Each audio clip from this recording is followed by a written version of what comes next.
বন্ধুরা, আজ আমরা হিন্দু ধর্মের এমন একটা বিষয় নিয়ে আলোচনা করব যেটা তন্ত্র মতেও ভীষণ গুরুত্বপূর্ণ। আমি কয়েকদিন আগে একটা ভিডিও আপলোড করেছিলাম যেখানে আমি এমন একটি ঘটনার কথা তোমাদের জানিয়েছিলাম যেখানে একজনের ওপর যোগিনী মন্ত্রের দ্বারা বশীকরণ ও স্তম্ভন ক্রিয়া করা হয়েছিল। তোমরা চাইলে এই ভিডিওটা দেখে আসতে পারো। যাই হোক, তোমরা অনেকে জানতে চেয়েছো যে এই যোগিনী কি বা কারা, তন্ত্র মতে এর গুরুত্বটাই বা কি। তাহলে চলো শুরু করা যাক। যোগিনীর উৎস বা জন্মদাত্রী মা কালী। মোট 64 জন যোগিনী আছেন।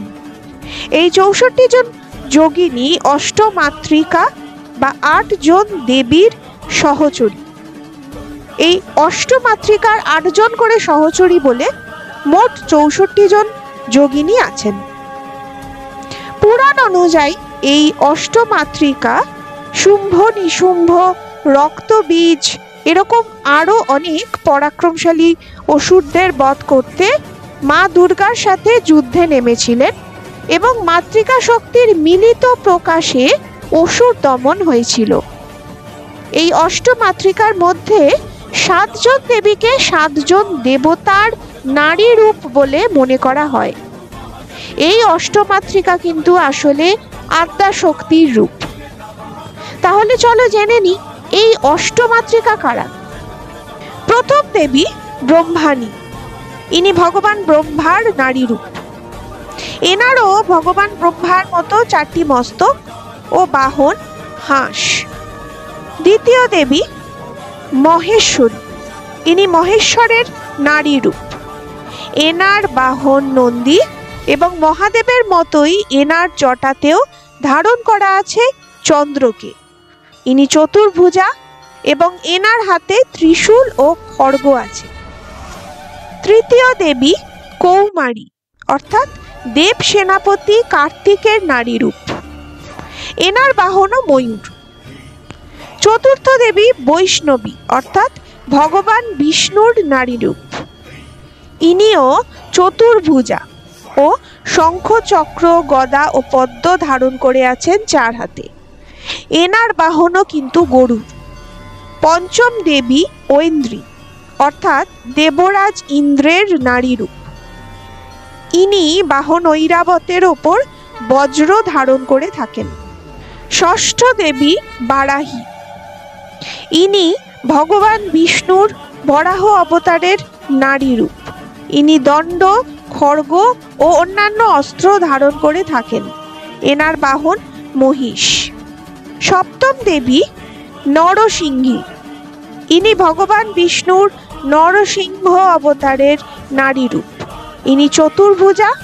4 হাতে তিনি শঙ্খ, চক্র, ত্রিশূল ও ডমরু ধারণ করে থাকেন। সর্বশেষ ও অষ্টম দেবী মা কালী বা চামুন্ডা, যিনি একমাত্র কোনো দেবতার নারী রূপ নন। ভীষণ ভয়াল দর্শনা এই দেবীর বাহন শেয়াল।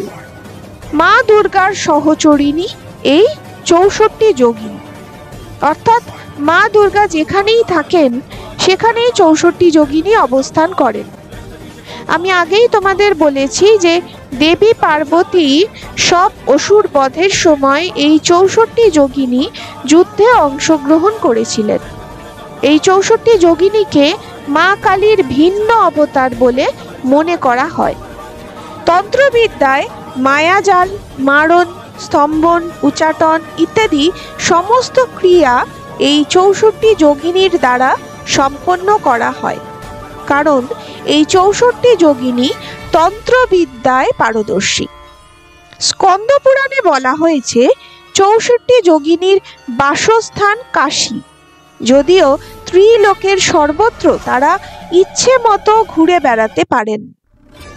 স্কন্দ পুরাণে স্কন্দদেব বলেছেন যে যদি কোনো মানুষ সকাল, দুপুর ও সন্ধেবেলা এই 64 যোগিনীর নাম জপ করে তাহলে কোনোদিনও কোনো অশরীরীর কুপ্রভাব তার ওপর পড়বে না।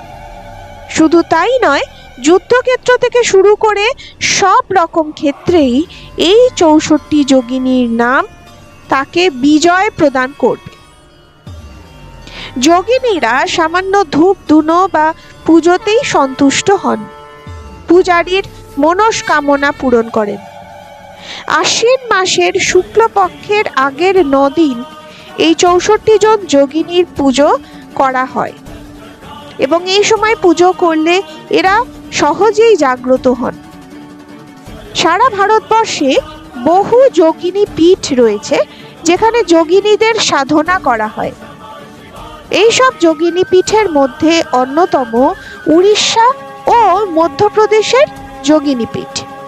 কিন্তু সব যোগিনী পীঠেরই কিছু বিশেষ বৈশিষ্ট্য থাকে। প্রথম বৈশিষ্ট্য, সব যোগিনী পীঠ বৃত্তাকার বা প্রায় বৃত্তাকার হয়। এবং দ্বিতীয় বৈশিষ্ট্য, কোনো যোগিনী পীঠেরই ছাদ থাকে না। প্রাচীনকালে এই সমস্ত যোগিনী পীঠে ছাত্রদের জ্যোতির্বিদ্যা শেখানো হতো। প্রাচীনকাল থেকে আজ অবধি এইসব যোগিনী পীঠে তন্ত্র চর্চা করা হয় এবং মনে করা হয় যে মধ্যরাত্রে যোগিনীদের অবাধ বিচরণ ও যাওয়া আসার জন্য কোনো যোগিনী পীঠের ছাদ হয় না। চলো সবশেষে জেনে নিই এই 64 জন যোগিনীর নাম।